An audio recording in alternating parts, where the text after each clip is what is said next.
Hello guys, কেমন আছো সবাই? আশা করি সবাই খুব ভালো আছো। র্যান্ডম ভিডিও চ্যানেলে আবারও তোমাদের সবাইকে স্বাগত। আজকে আমরা খুবই লেটেস্ট একটা সিনেমা সম্পর্কে জানতে চলেছি, যে সিনেমাটির নাম হচ্ছে ব্লাস্ট। সিনেমাটি রিলিজ পেয়েছে মোটামুটি মাস 2-3 হয়েছে আর কি। তবে আনফরচুনেটলি সিনেমাটি আগে আমার সামনে আসেনি, তাহলে আরো আগে এক্সপ্লেন করতাম। আর পার্সোনালি সিনেমাটি আমার কাছে ভালো লেগেছে, আশা করছি তোমাদের কাছেও ভালো লাগবে। শুধুমাত্র যে আমাদের ভালো লাগবে তা কিন্তু না, অনেকেরই সিনেমাটা ভালো লেগেছে, আর এই কারণে এটা IMDb রেট হচ্ছে 10-7.3। তো বাড়তি কোনো কথা না বলে চলো আমরা মূল কাহিনীতে চলে যাই। তো এই সিনেমা যখন শুরু হয় তখন ন্যারেশন আমাদেরকে বলা হয় যে কথায় আছে, সমুদ্রকে ওপর থেকে যতই শান্ত দেখাক না কেন তার গভীরে লুকিয়ে থাকে ভয়ঙ্কর ঝড়। আর ঠিক তেমনই এই গল্প এমন একটা সাধারণ পরিবারকে নিয়ে যারা দিনের বেলাতে বাচ্চাদের ক্যারাতে শেখায়, মেডিকেল স্টোরে ওষুধ বিক্রি করে, মানে একেবারে সাধারণ মানুষের মতো তারা দেখতে। কিন্তু যখন কোনো নিরাপরাধ মানুষের জীবনে প্রশ্ন আসে তখন সেই পরিবারটাই আজরাইলের মতো ভয়ঙ্কর হয়ে যায় শয়তানদের জন্য। তো একদিকে রয়েছে আন্ডারওয়ার্ল্ডের একটা নিষ্ঠুর মাফিয়া, যে অর্থের লোভে প্রায় 1300 জন মানুষকে জীবন্ত মাটি চাপা দেওয়ার জন্য রেডি রয়েছে। আর অন্যদিকে রয়েছে এক বাবা মা আর তাদের সিংহীর মতো একটা সাহসী মেয়ে। আর এছাড়া রয়েছে চাচা, যার নাম শুনলেই পাওয়ারফুল লোকেরাও ভয়ে কাঁপতে থাকে।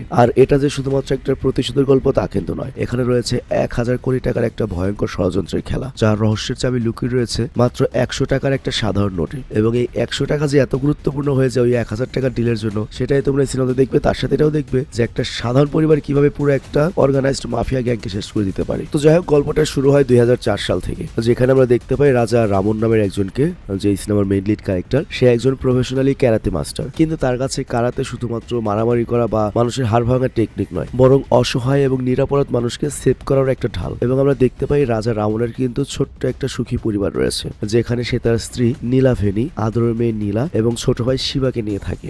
শিবা হচ্ছে নীলার চাচা, আর শিবা একটা মেডিকেল স্টোর চালায় এবং তারা মোটামুটি সবাই মিলে সুখী শান্তিতে রয়েছে। তো এরই মধ্যে একদিন একটা ঘটনা ঘটে যায়, যা ছোট্ট নীলার চিন্তা ভাবনা একদম চিরদিনের মতো বদলে ফেলে। তো হয়েছে কি, একদিন নীলা কাঁদতে কাঁদতে বাড়ি ফিরে আসে, আর জানা যায় পাশের বাড়ির রোহান নামের একটা বদমাশ ছেলে ওকে খুব মারধর করেছে। তো নর্মাল কোনো বাবা হলে কি করতো? মেয়েকে বুকিয়ে জুড়ে সান্ত্বনা দিত, চোখের পানি মুছে দিত, বা ছেলেটাকে বকতে চলে যেত। কিন্তু রাজা রামন একদম আলাদা ধরনের মানুষ। সে তার মেয়েকে আদর করে চুপ করানোর বদলে জিজ্ঞাসা করে ভুলটা কার ছিল। নীলা তখন বলে ভুল ছিল রোহানের। আর তখন রাজা রামন নীলার চোখের পানি না মুছে বলে, তোমারও তো হাত আছে, যাও ওকে একদম টাইট শিক্ষা দিয়ে আসো। তো বাবার কথা শুনে নীলা রোহানকে শিক্ষা দিতে যায়, কিন্তু ফিজিক্যালি দুর্বল হয়। সে উল্টো আবারও মার খেয়ে কাঁদতে কাঁদতে বাড়ি ফিরে আসে। তবে এবারও রাজা রামনের মন নরম হয় না, এবং সে আরো উল্টো স্ট্রিক্ট হয়ে যায়। এবং তিনি নীলাকে জীবনের সবচেয়ে কঠিন কিন্তু ইম্পর্টেন্ট কিছু কথা বলেন। তিনি বলেন, আজ রোহান তোমার সঙ্গে যেটা করেছে কাল অন্য কেউ এটা করতে পারে, এবং আমি সবসময় তোমার পাশে থাকবো এটারও কিন্তু গ্যারান্টি নেই। আর ভবিষ্যতে কেউ তোমার ক্ষতি করতে চাইলে তোমার সেফটি কিন্তু তোমাকে শিওর করতে হবে। আর তাই শুধুমাত্র কান্না বা রাগ করে কিছু হবে না। আর শক্তিশালী হতে চাইলে তার জন্য কিছু প্রিপারেশন নিতে হয়। তোমার বাবা মা সারা জীবন তোমার জন্য ঢাল হয়ে থাকতে পারবে না, আর তাই নিজের আত্মরক্ষা তোমার নিজেকেই শিখতে হবে। তো বাবার এই কথাগুলো নীলার কোমল মনে ছাপ ফেলে, এবং তখন নীলা বলে, বাবা আমিও তোমার মতো আত্মরক্ষা শিখতে চাই, কারাতে শিখতে চাই। তো এরপর রাজা রামন করে কি নিজেই তার মেয়েকে কারাতে ট্রেনিং দেওয়া শুরু করে, এবং খুব অল্প সময়ের মধ্যেই নীলার মধ্যে চমৎকার কনফিডেন্ট তৈরি হয়ে যায়। খুব দ্রুতই কারাতেতে এক্সপার্ট হয়ে যায়। আর এরপর সেই রোহানের সাথে একদিন তার যখন আবার দেখা হয়, এইবার নীলা রোহানকে এমন শিক্ষা দেয় যে রোহান আর কখনোই কাউকে টিস করার সাহস পাবে না। এবং তারপর থেকেই নীলার সব পুরোপুরি বদলে যায়। এমনকি তার এলাকাতে যদি কোনো ছেলে কোনো মেয়ের সঙ্গে খারাপ বিহেভ করতো, তাহলে নীলা বিন্দুমাত্র ভয় না পেয়ে সবার সামনে তাকে উচিত শিক্ষা দিত। আর এই কারণে প্রায়ই প্রতিবেশীরা নীলার বিরুদ্ধে বিভিন্ন অভিযোগ নিয়ে বাসায় আসতো, এবং নীলার মাও প্রতিবারই নীলাকে বকাঝকা করতো। কিন্তু ওর বাবা সবসময় বিশ্বাস করতো অন্যায়ের বিরুদ্ধে দাঁড়ানোই একটা সত্যিকারের মানুষের আসল কাজ। আর এরপর নীলা করে কি তার জীবনের প্রথম কারাতে টুর্নামেন্টে যায়। আর সে অনেক বেশি এক্সাইটেড ছিল, কিন্তু ভাগ্য তার পক্ষে ছিল না, এবং এ কারণে প্রথম ম্যাচে সে খুব খারাপভাবে হেরে যায়। তবে এই হেরে যাওয়ার ফলে নীলা একদম ভেঙে পড়ে, এবং তার মনে হতে থাকে সে হয়তো সেরা নয়। আর এ কারণে সে সারা রাত ঘুমাতেও পারে না। আর ঠিক তখনই ওর বাবা রাজা রামন তার কাছে আসে, আর মেয়ের কনফিডেন্স বাড়ানোর জন্য তিনি এই পরিবারের সম্পর্কে একটা সারপ্রাইজিং সিক্রেট বলে। তো এই সিক্রেট শুনে নীলা একদম অবাক হয়ে যায়। তো এই সিক্রেটটা আসলে কি,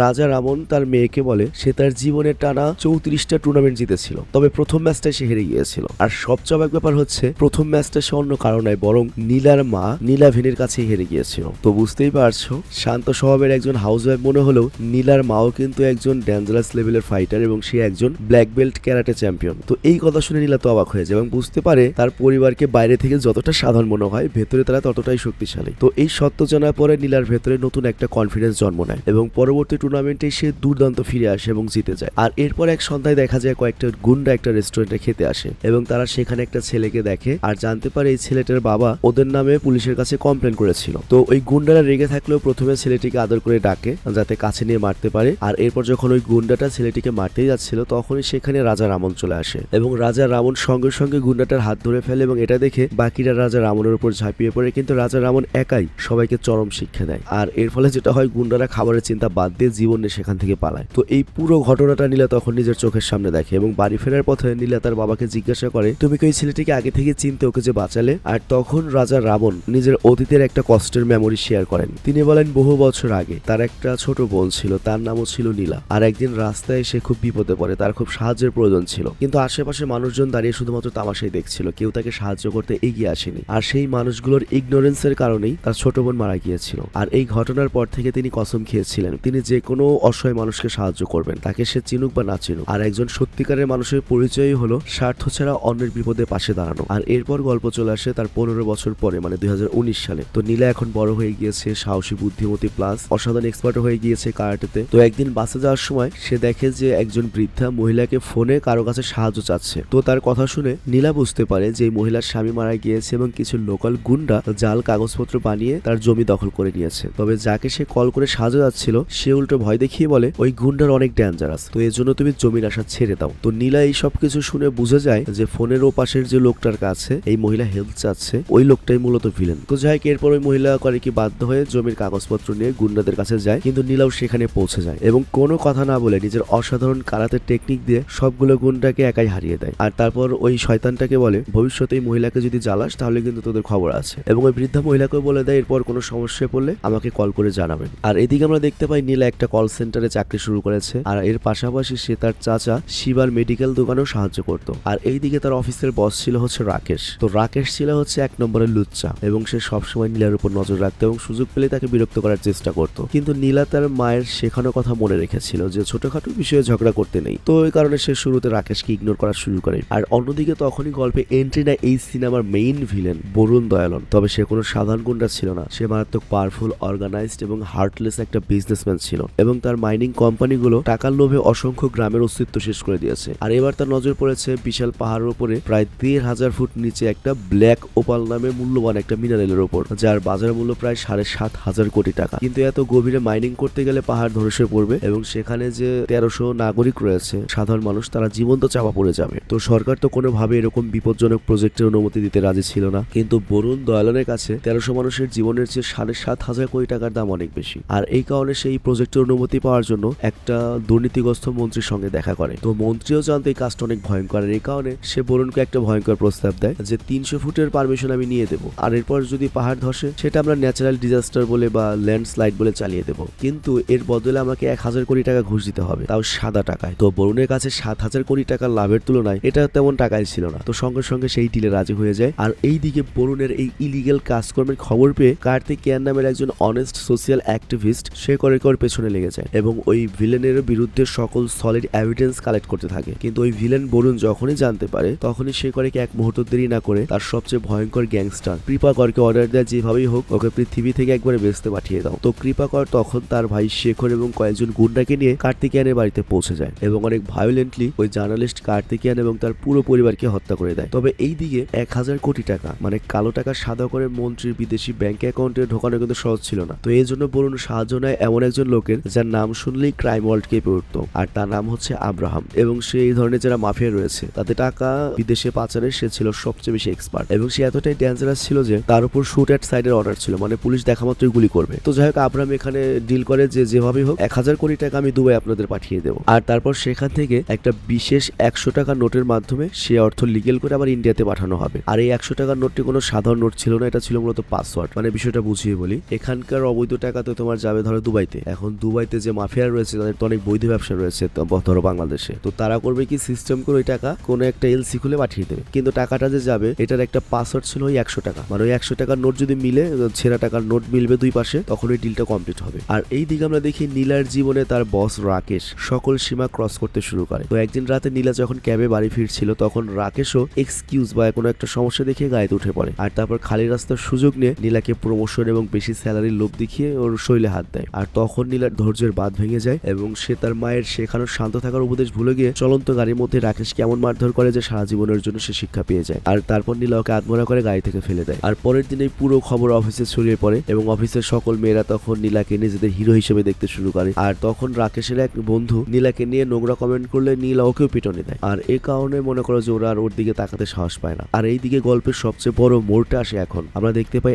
এক রাতে আব্রাহাম সেই স্পেশাল 100 টাকার নোটটি নিয়ে গাড়িতে করে কোথাও যাচ্ছিল, কিন্তু তখনই বিপরীত দিক থেকে একটা মাতাল ছেলে খুবই স্পিডে স্কুটি চালিয়ে তার গাড়িকে ধাক্কা দিয়ে দেয়। কিন্তু ওকে বাঁচাতে গিয়ে আব্রাহাম অ্যাক্সিডেন্ট করে এবং খুব গুরুতর ভাবে আহত হয়, বেহুশ হয়ে যায়। আবার ওই সময় পেট্রোলিং করা পুলিশ সেখানে পৌঁছে যায়। আর তাদের মধ্যে একজন সৎ পুলিশ ইন্সপেক্টর ছিল যার নাম ছিল অরুণ গিরি। তো পুলিশ প্রথমে ঘটনাটিকে নর্মাল রোড অ্যাক্সিডেন্ট মনে করে এবং আব্রাহামকে দ্রুত হসপিটালে নিয়ে যায়। আর যখন বরুণ দয়ালন এই খবর জানতে পারে তার মাথায় তো আকাশ ভেঙে পড়ে, কারণ আব্রাহাম যদি পুলিশের কাছে ধরা পড়ে শুধুমাত্র 1000 কোটি টাকার ডিলই নয়, বরং তার পুরো ক্রাইম ওয়ার্ল্ড ধ্বংস হয়ে যাবে। তার উপরে 100 টাকার নোট যদি হাতছাড়া হয়ে যায় তাহলে ওই টাকা তো সে রিটার্নও নিতে পারবে না। তো সঙ্গে সঙ্গেই সে করে কি তার ম্যান কৃপাকরকে অর্ডার দেয় সে যেন তার গুন্ডাদের নিয়ে অস্ত্র সহ হসপিটালে যায় এবং পুলিশ ওকে চেনার আগে যেন ওকে নিয়ে আসতে পারে। আর এইদিকে আমরা দেখি হসপিটালে ইন্সপেক্টর অরুণ গিরি পাহারা দিচ্ছিল। আর গুন্ডারা হসপিটালে ঢোকার চেষ্টা করতেই তিনি বন্দুক বের করে বেহুশ হয়ে থাকা আব্রাহামের দিকে তাক করেন এবং সবাইকে ওয়ার্নিং করেন যদি কেউ এক কদম এগিয়ে আসে তাহলে কিন্তু ওকে গুলি করে মেরে ফেলবো। তো সত্যি সত্যি এটা কাজে লাগে এবং দেখা যায় গুন্ডারা পিছিয়ে যায়। তখন অরুণ গিরি বুঝতে পারে এই আব্রাহাম কোনো সাধারণ মানুষ নয়, সে বড় ধরনের কোনো একটা ক্রিমিনাল হবে এবং ওদের বস। কিন্তু ওদিকে আবার গুন্ডা যাতে ভয় পায় জন্য করে সে ইনস্ট্যান্টলি আব্রাহামের পায়ে গুলি করে। আর গুলি চালাতে সকল গুন্ডা ভয়ে পালিয়ে যায়। আর তারপর অরুণ গিরি করে কি হসপিটালের সিকিউরিটি আর বাড়িয়ে দেয় এবং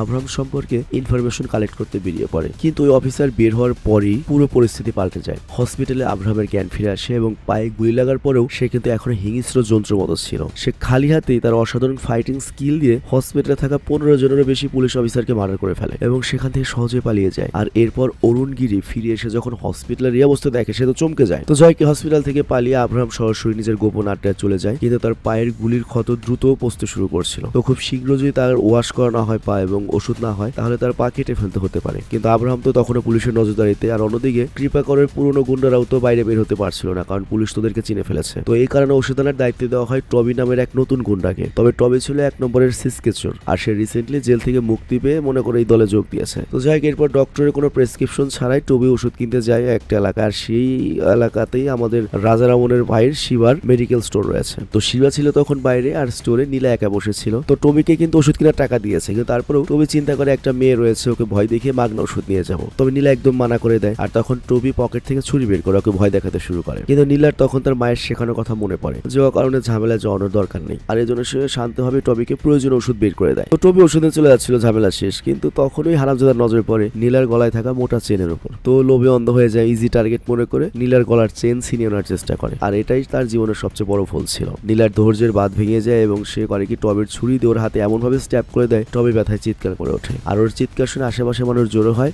এবং কিছুক্ষণের মধ্যে পুলিশ এসে টবিকে অ্যারেস্ট করে থানায় নিয়ে যায়। তো থানায় নিয়ে যাওয়ার পরে টবি কৌশলে একটা কনস্টেবলের ফোন চার্জার থেকে চুরি করে। আর তারপর টয়লেটে যাওয়ার বাহানা করে লুকিয়ে কৃপাকরকে কল করে জানায় যে স্বর্ণের চেন ছিনতাইয়ের কমপ্লেনে সে ধরা পড়েছে। তবে নিজের অপমান লুকানোর জন্য সে একবারও বলে না যে একটা মেয়ে তাকে মারধর করেছে। আর ওইদিকে আব্রাহাম ভয় পেতে শুরু করে পুলিশ যদি এখন টবিকে শনাক্ত করে এবং তারপর যদি ওই ওষুধের সূত্র ধরে আব্রাহাম পর্যন্ত পৌঁছে যায়। তো এর জন্য তারা সিদ্ধান্ত নেয় যেখান থেকে ওষুধ কেনা হয়েছে বা যেখানে গিয়েছিল ওদের পুরো খতম করে দেবে। তো এর জন্য কৃপাকর করে কি তার এক গুপ্তচরকে কল করে এবং মেয়েটির পরিচয় বের করতে বলে। কিন্তু এখানে একটা ভুল বোঝাবুঝি হয়ে যায়, কারণ ওই মেয়েটির সম্পর্কে ইনফরমেশন কালেক্ট করার সময় কৃপাকরের লোক ফোন করে তার পার্টনারের সঙ্গে বলেছিল যে ওটা একটা কেরাতে মাস্টারের পরিবার, কিন্তু ওরা শুনে হচ্ছে হেডমাস্টারের পরিবার। তো কৃপাকর যখন মনে করে যে মাস্টার পরিবার তারা তো দুর্বল পরিবার, ওদেরকে মেরে ফেলা একদম সহজ। তো এই কারণে সে তার ভাই শেখরকে সহ 5 জন ভয়ঙ্কর গুন্ডা পাঠায় রাজা রামনের বাড়িতে। তো রাতের অন্ধকারে শেখর ও তার সঙ্গীরা অস্ত্র নিয়ে রাজা রামনের বাড়িতে ঢোকে। আর তাদের ধারণা ছিল ভেতরে মানুষগুলো হয়তো ভোদাই টাইপ হবে, নিরস্ত্র, হেল্পলেস।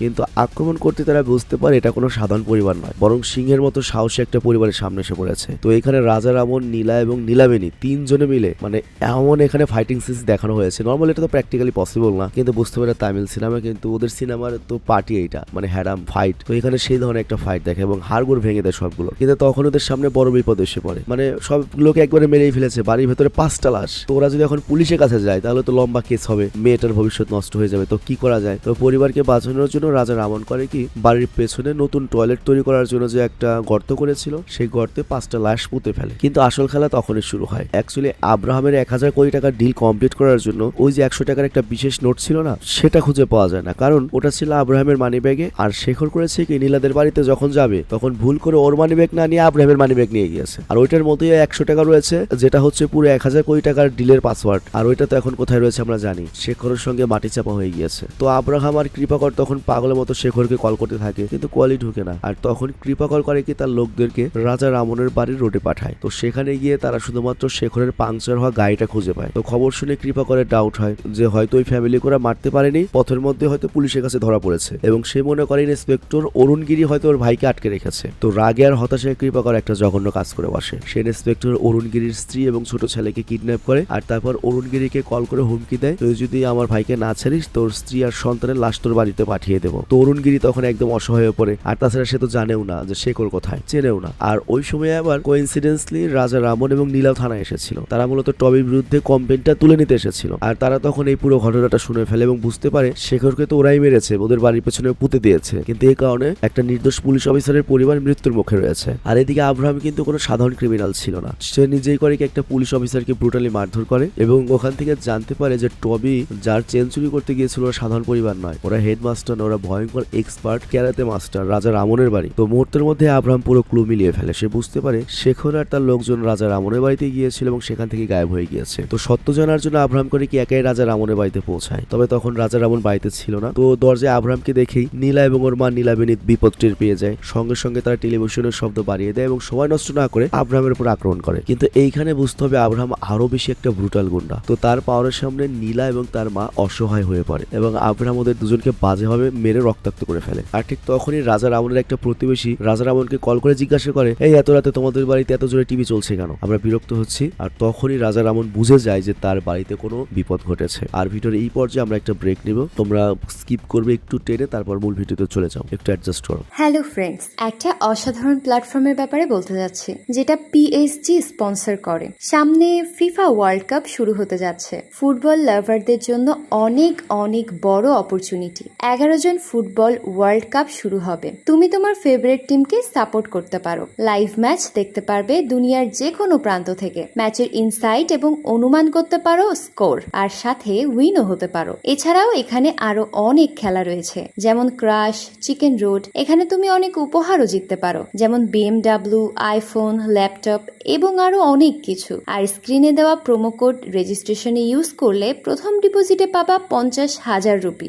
আর ফ্রি স্পিন তো থাকছেই। এখানে উইনিং মানি খুব সহজেই উঠানো যায়, যেমন আইপে, সাম্পাত, বিসওয়া, ক্যাশ এবং অন্যান্য উপায়ে। এন্টারটেইনের জন্য এটা ইউজ করতে পারো, যেমন অনেকেই করে। তো কমেন্ট চেক করো, রেজিস্ট্রেশন করো আর রিওয়ার্ড যেত। তো আমরা আবার ফিরে আসলাম এবং আমরা কি দেখেছিলাম যে আব্রাহাম কিন্তু রাজা রামনদের বাড়িতে আক্রমণ করেছে, তার স্ত্রী এবং বউকে মোটামুটি কেলিয়ে দিয়েছে। তো রাজা রামন যখন জানতে পারে সে করে কি দ্রুত বাড়িতে চলে আসে এবং বাড়ি ফিরেই তার পরিবারের সদস্যকে বাঁচানোর জন্য আব্রাহামের উপর অ্যাটাক করে। বাট আব্রাহাম ভাই ওভার পাওয়ার করে ফেলে তোমার রাজা রামনকে এবং রাজা রামনের মাথায় বাড়িতে অজ্ঞান করে দেয়। তো বুঝতেই পারছে এই পরিবারের আজকে শেষ সময় চলে এসেছে। এবং এরপর আব্রাহাম যখন বড় একটা তরল নিয়ে নীলাবেনীকে মানে নীলার মাকে খুন করতে এগিয়ে যায়, তখনই ভাগ্যক্রমে এই সিনেমার সবচেয়ে মনে করে যে গুজবাম্পস দৃশ্যটা আসে। এখানে এন্ট্রি নেয় হচ্ছে নীলার চাচা শিবা এবং এইটা কিন্তু মারাত্মক ডেঞ্জারাস পোলা। এবং সবাই কি মনে করো একটা মেডিকেল স্টোরের মালিক, কিন্তু ও যে একটা নিনজা লেভেলের ক্যারাতে মাস্টার এটা কেউ জানতো না। তো ও আসার পরে পুরো সিন বদলে যায়। ও আব্রাহামকে আকাশে তুলে এমন ভাবে মারতে শুরু করে যে কিছুক্ষণের মধ্যে আব্রাহামের অবস্থা টাইট হয়ে যায় এবং রাজা রামন এবং নীলা উঠে দাঁড়ায় এবং পুরো পরিবার একসঙ্গে আব্রাহামকে এমন কেলানি দেয় শেষ পর্যন্ত আব্রাহাম নিজের জীবন ভিক্ষা চাইতে থাকে। আর এরপর তারা আব্রাহামকে মোটার শেকল দিয়ে একটা চেয়ারে বেঁধে জিজ্ঞাসাবাদ শুরু করে। তো মৃত্যু ভয়ে কাঁপতে থাকা আব্রাহাম তখন জানিয়ে দেয়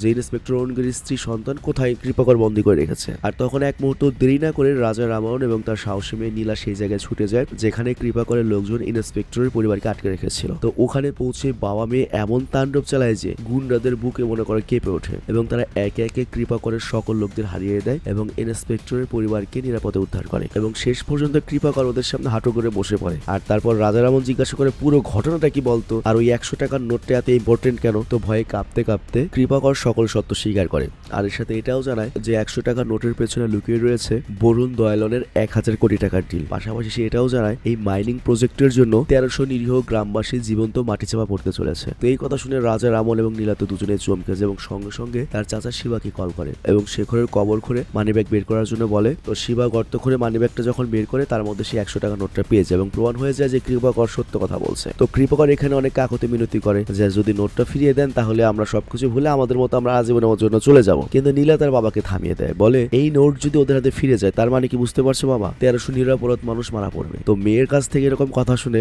রাজা রামনের বুক গর্বে ভরে ওঠে এবং পরের মুহূর্তে সে করে কি কৃপাকর এবং সেখানে থাকা বরুণের ম্যানেজারকে খতম করে দেয়। আর বুঝতেই পারছো এই লড়াইটা এখন কিন্তু শুধুমাত্র এই পরিবারের মধ্যে সীমাবদ্ধ নয়, বরং 1300 নিরপরাধ মানুষের জীবন বাঁচানোর যুদ্ধ হয়ে গিয়েছে। তো বাড়ি বাড়িতে ফিরে পুরো পরিবার করে কি সে কোলে বাঁধা আব্রাহামকে সেই টয়লেটের গর্তে জীবন্ত কবর দিয়ে দেয় ভাই। সিরিয়াসলি মানে কোন লেভেলের ব্রুটাল সিনেমা বানাইছে ভাই। আর অন্যদিকে আমরা দেখি বরুণ দয়ালনকে, সে তার হারের অপমানে পাগলের মতো হয়ে যায় আর মন্ত্রীও তাকে একের পর এক হুমকি দিচ্ছি যে টাকা না পৌঁছালে কিন্তু পুরো ডিল বাতিল হয়ে যাবে। আর তখন বরুণ করে কি তার পুরো নেটওয়ার্ক কাজে লাগিয়ে দেয় এবং তার লোকজন করে কি ভুয়া পুলিশ সেজে ওই এলাকার সকল মানুষের কাছ থেকে সিসিটিভি ফুটেজ নেয় এবং শেষ পর্যন্ত সিসিটিভি ফুটেজ দেখে বরুণ জানতে পারে তাদের পুরো প্ল্যান নষ্টর পেছনে রাজা রামন এবং তার পরিবারের হাত রয়েছে। তো প্রচন্ড রাগে সে কয়েকশো গুন্ডাকে বন্দুক সহ রাজা রামনের বাড়িতে হামলা করতে পাঠিয়ে দেয়। তার বিশ্বাস ছিল এত বড় বাহিনীর সামনে তার পরিবার টিকতে পারবে না, মানে রাজা রামনের পরিবার। কিন্তু গুন্ডারা বাড়িতে পৌঁছালেই নীলাবেনী এবং চাচা শিবার সামনে পড়ে, দুজনে মিলে মনে করো ওদের সবাইকে কেলিয়ে দেয়। যদিও এটা অনেক বেশি দেখিয়ে ফেলেছে কিন্তু এটা তো সিনেমাতে গরু গাছে ওঠে, বুঝতেই পারছো। আর এই দিকে আসল ধামাকা ঘটে অন্য জায়গায়। বরুণ দয়ালন যখন নিজের আড্ডায় পুরো অপারেশন দেখছিল তখন সে কল্পনা করতে পারেনি যে রাজা রামন আর তার মেয়ে নীলা তার আড্ডায় পৌঁছে যাবে। তো তারা করে কি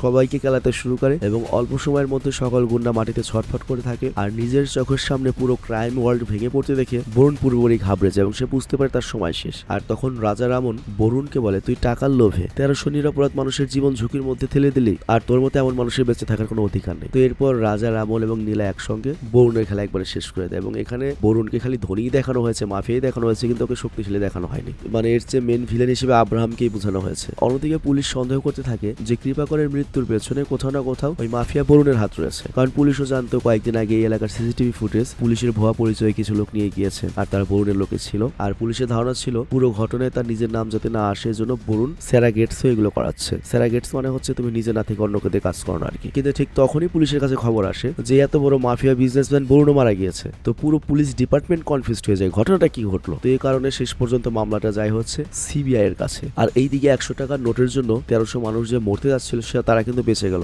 এবং সিনেমা শেষে দেখানো হয় যে গ্রামের উপর মৃত্যু ছায়া নেমে এসেছিল তারা সম্পূর্ণ নিরাপদে আছে। ইভেন তারা জানেও না তাদের সাথে কি হতে যাচ্ছিল এবং তারা জানেও না তাদেরকে কি বাঁচালো, কিন্তু সিক্রেটলি আমাদের রাজা রামন পরিবার কিন্তু এই 1300 মানুষের জীবন বাঁচালো, প্লাস বরুণ দয়ালনের মতো একটা মাফিয়াকে তার পুরো কালো সাম্রাজ্য চিরতরে শেষ করে দিল। তো এর মধ্যেই সিনেমাটি শেষ হয়ে যায়। তো বুঝতেই পারছো এটা একটা এন্টারটেইনিং বা ফ্যান্টাসি টাইপের সিনেমা। সিনেমাতে লজিক খুঁজলে তোমাকে দেখতে হবে ডকুমেন্টারি, আর যদি খুব বেশি লজিক লাগে তাহলে তুমি মোটু পাতলু বা টম এন্ড জেরি দেখবে, ওটার মধ্যে লজিক আরো বেশি আছে। তো যাই হোক, আমি আজকের মধ্যে বিদায় নিচ্ছি। তার আগে একটা কথা বলি, আমি গত কয়েকদিন আগে গিয়েছিলাম হচ্ছে নবীনগর সেনায়। তো তখন সেখানে তোমাদের মধ্যে থেকে একজন ফলোয়ারের আমার সাথে দেখা হয়ে যায়। আমি তো পালাচ্ছিলাম ওকে দেখে, আমি দূর থেকে দেখে বুঝতে পারছি যে আমাকে চিনতে পারছে, আমি তো পালাচ্ছি। সিরিয়াসলি আমি ধরো ভাই ভয়েস আর্টিস্ট, আমি কিন্তু সেলিব্রিটি না বা আমার ওই রকম পপুলারিটি পছন্দ হলে আমি যখন প্রাইম টাইমে ছিল তখন আমি ব্লগ টক করে, তখন আমি দেখতেও ভালো ছিলাম, বয়সও কম ছিল, ব্লগ মল করে আমার টিকটক ইনস্টাগ্রাম সবকিছু আমি মিলন করে রাখতে পারতাম। কিন্তু আমার ব্যবসায়িক কারণে এখন হয়তো আমাকে অনেক কিছু প্রমোট করতে হবে। ফর এক্সাম্পল আমাদের যে স্যাভেজন ওয়েবসাইটটা রয়েছে তার জন্য আমাকে সামনে আসতে হচ্ছে, তবে তারপর আমি ব্যাপক আকার আসতেছে না, কিংবা আমি যদি আসিও জাস্ট আমি ব্যবসায়ী বা মনে করে একটা ভয়েস আর্টিস্ট হয়, আমাকে যদি ইউটিউবারের মতো বা সেলিব্রিটি হিসেবে ট্রিট করা হয় ওইটা আমার জন্য খুব লজ্জাজনক। তো ওই মেয়েটা আসলো, বাচ্চা মেয়ে একেবারেই, ক্লাস 9-এ পড়ে। ও বলছে যে আপনার ভিডিও আমি ক্লাস 5 থেকে দেখি। এখন আমার সাথে যে কথা বলছে আমি ভাই নিজেরে অতখানি যোগ্য মনেই করতে পারি না যে কেউ আমার ফ্যান হতে পারে। মানে একটা ব্যাপার আছে না, আমার নিজে কতখানি যোগ্যই মনে হয় না যে কেউ আমার ফ্যান হতে পারে, কেউ আমার সেলফি নেবে পোস্ট করবে আলাইন ভাইয়ের সাথে বা অমুক একটা এর সাথে। ভাই